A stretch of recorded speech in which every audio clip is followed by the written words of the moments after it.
ये कहानी है एक ऐसे लड़के की जो क्लास में तूफानी था, जिसमें डिसिप्लिन नाम की कोई बात नहीं थी। पीयूष नाम का ये लड़का जिसे डेली क्लास में डांट पड़ती थी, टीचर सीधा मुंह पर बोल देते थे कि ये लड़का कभी कुछ बड़ा नहीं कर पाएगा। पीयूष के माता पिता भी उसे इतना तंग हो गए कि उन्हें खुद पर अफसोस होने लगा कि ये लड़का हमें बदनाम करके रहेगा। जब भी क्लास में टीचर पीयूष को आंसर देने के लिए खड़ा करते थे तो वो अपने ही टीचर को भला बुरा कह देता था। उसे ना डर था कि कितना भी पनिशमेंट क्यों ना करते और मैं पढ़ाई नहीं करूंगा। घर पर जब स्कूल से वापस जाता था तब भी वो खेलने कूदने में ध्यान देता था। जब पापा पढ़ाई करने के लिए कहते तो वो मैं नहीं करूंगा, खुद बहाने बनाकर घर से बाहर निकल जाता था और भला बुरा कहने लगता था। स्वाभाविक बात है, जो लड़का माँ बाप की इज्जत नहीं करता हो, अपने ही टीचर के उनके सामने इंसल्ट करता हो, जिसके अंदर दूसरों के लिए बुराई के सिवा कुछ ना हो, वो कैसे सफल हो सकता है। इस टीनेजर की अवस्था में पीयूष को ये तक पता नहीं रहा कि जो वो आज कर रहा है उसे दूसरों को कोई फर्क नहीं पड़ेगा, फर्क सिर्फ खुद को और अपने परिवार को पड़ने वाला है। और जब टाइम होता है तब समझदारी नहीं होती, और जब समझदारी होती है तब टाइम नहीं होता। यही हुआ इस पीयूष के साथ। इस लड़के को आज इतना तक पता नहीं रहा कि वो उसे भला बुरा कह रहा है जो उसके खुद के है, जिसने खुद को बनाया है वो अपने ही माता पिता थे।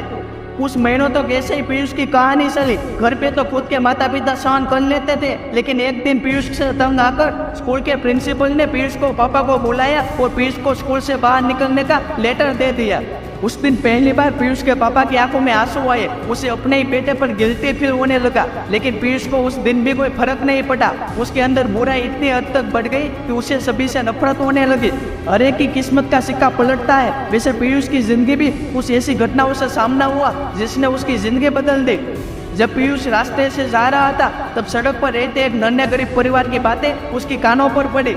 सड़क पर रहते परिवार में से एक 15 साल का लड़का अपने पापा को भरी सड़क पर गाली देने लगा, तो सड़क के किनारे बरंद पर बैठी 15 साल के लड़के की दादी ने अपने बेटे यानी उस लड़के के पापा को बोला कि तू उसे डांट मत, तू भी हमें भला बुरा ही कहता था, हमें भी तेरे पास बहुत आशा थी, तू भी समझा नहीं था। उस दादी जी की बातों ने सड़क पर जाते हुए उस पीयूष की आंखें खोल दी। पीयूष ने उस वक्त नियति का पाठ पढ़ा। दूसरे दिन गार्डन से बाहर आते वक्त स्ट्रीट लाइट के सहारे 2 लड़कों को उसने पढ़ते देखा। उनसे बातें करने पर पीयूष को पता लगा कि ये पढ़ना चाहते हैं पर उनके पास माता पिता नहीं है जो उनकी फीस भर सके। पीयूष के मन में एक सवाल आया कि ऐसे कितने बच्चे देश में होंगे जो पढ़ाई करने का मन तो है लेकिन पैसे की कमी है। तब जाकर पीयूष को मेहनत का ज्ञान हुआ कि अगर कुछ बड़ा करना है तो मेहनत करनी पड़ेगी। उस वक्त पीयूष को अपनी गलती का एहसास हुआ। उसने घर जाकर सबसे पहले अपने माता पिता से माफी मांगी और एक नए स्कूल में अपना एडमिशन करवाने का निवेदन किया। पीयूष की ये बातें सुनकर उसके पिता दंग रह गए। पीयूष के अंदर उस दादी और वो स्ट्रीट लाइट के सहारे पड़ते बसों की तस्वीर मन में ऐसे आग की तरह लगी कि पढ़ाई को अपना हथियार बनाकर एक के बाद एक सभी एग्जाम में टॉप करने लगा। पीयूष ने गोल बनाया था कि वो सभी लड़कों की मदद करेगा जो पढ़ाई की फीस नहीं भर सकते। पीयूष के लक्ष्यों में जानते उसका हर दिन एक तपस्या की तरह गुजर रहा था। जिस बंदे पर किसी को भरोसा तक नहीं था, वही पीयूष नाम का बंदा आज करोड़ों स्टूडेंट के लिए काम करने लग गया था। वक्त आने पर उसने करके भी दिखा दिया। जो सभी के लिए पहले बुरा था वह सभी के लिए सहारा बन गया। भगवान ने एक मौका फेंका इस लड़के के लिए और इसने एक्सेप्ट भी कर लिया। टाइम के साथ इसमें समझदारी आ गई। ये सबसे बड़ी सीखने वाली बात है।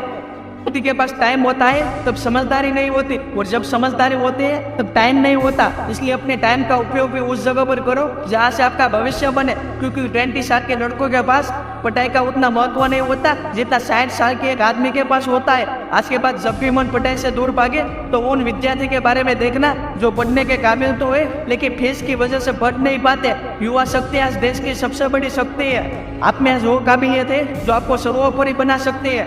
इसलिए आज के बाद पढ़ाई करने से दूर मत भागना, क्योंकि वो लाखों विद्यार्थी आज भी आपके घरों से बैठे हैं जो सपना देखते हैं कि एक दिन कोई ऐसा आएगा जो हमारे लिए कुछ करेगा।